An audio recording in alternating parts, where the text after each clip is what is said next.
ধর্মকে ব্যবহারের কথা বলে। আমরা তো ধর্মীয় দল, আমাদের ব্যবহারের কিছু নেই। বরং যারা ধর্মীয় দল নয়, ইলেকশন আসলে স্টেজে নামাজ পড়ে এবং কিছুদিন আগে বলছে যে মৌলবাদের উত্থান হইতেছে, আবার এখন বলতেছে আল্লাহ রসুলের অনুসারে তারা দেশ চালাবে। তো এটার জন্য তার আলাদা দল নাই। আমরা তো আল্লাহ রসুলের দল আছে, এখানে যোগ দিলিত হয়ে যায়। তারা হুমকি ধমকি দিচ্ছে, মারধর শুরু করেছে এবং কেন্দ্র নিয়ন্ত্রণ এবং দখল করার মহড়া দিচ্ছে। এই জনপ্রিয়তার দিক থেকে জনগণের রায় পাওয়ার সম্ভাবনা কম, সুতরাং কেন্দ্র দখলেই জিতার জন্য তাদের অন্যতম প্রধান মাধ্যম। জামাতে ইসলামী একটি রাজনৈতিক ধর্মীয় দল। আমাদের আদর্শের কথা যখন আমরা বলবো, তখন তো আমরা এটা অবশ্যই বলবো যে আমরা একটা ইসলামী আদর্শের ধারকন বাহক।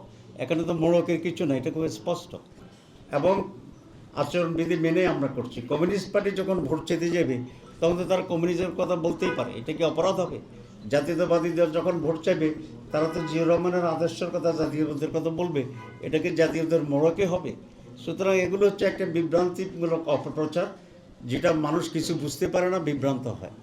আমরা ভবিষ্যৎ হোক নিরাপদ, বিনিয়োগ হোক বিশ্বস্ত, আর আমার পছন্দ সল্ট বে।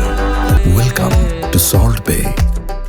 আর ধর্মকে ব্যবহারের কথা বলে। আমরা তো ধর্মীয় দল, আমাদের ব্যবহারের কিছু নেই। বরং যারা ধর্মীয় দল নয়, ইলেকশন আসলে স্টেজে নামাজ পড়ে এবং কিছুদিন আগে বলছে যে মৌলবাদের উত্থান হইতেছে, আবার এখন বলতেছে আল্লাহ রসুলের অনুসারে তারা দেশ চালাবে। তো এটার জন্য তার আলাদা দল নাই। আমরা তো আল্লাহ রসুলের দল আছে, এখানে যোগ দিলিত হয়ে যায়। তাহলে আমরা ঐক্যবদ্ধভাবে পারি।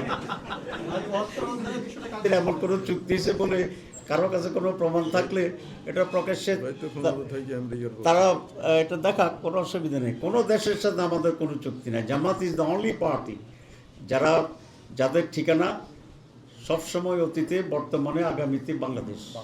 আমরা তো যেখানে যেখানে ঘটনা ঘটাচ্ছে, যারা অ্যাক্টিভিস্ট, তাদের অনেকের নামে তো আমরা নিয়ে আসছি।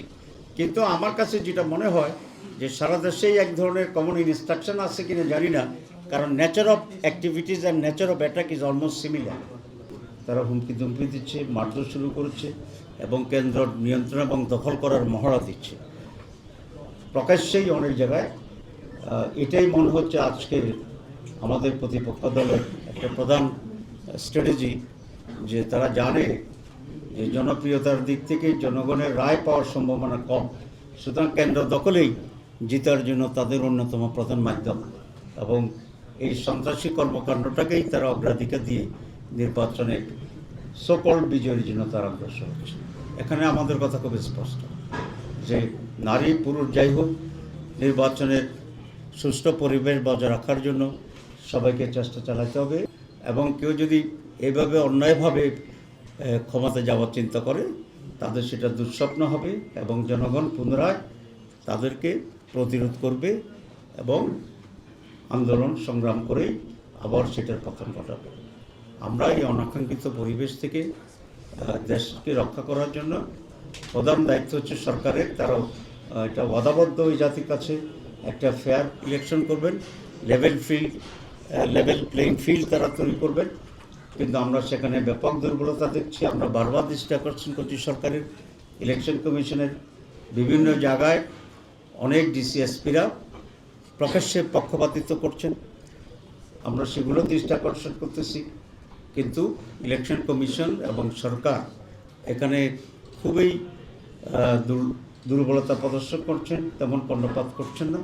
হয় সরকারের বা ইলেকশন কমিশনের একটা সুষ্ঠু নির্বাচন করার কোনো ক্ষমতা নাই, অথবা তারা ইচ্ছাকৃতভাবেই ওয়ান সাইডেড হয়ে একদিকে হেলে পড়েছেন, যেটা এই পুরা নির্বাচনকে প্রশ্নবোধক করবে এবং এক জটিল পরিণতির দিকে দেশকে নিয়ে যাবে।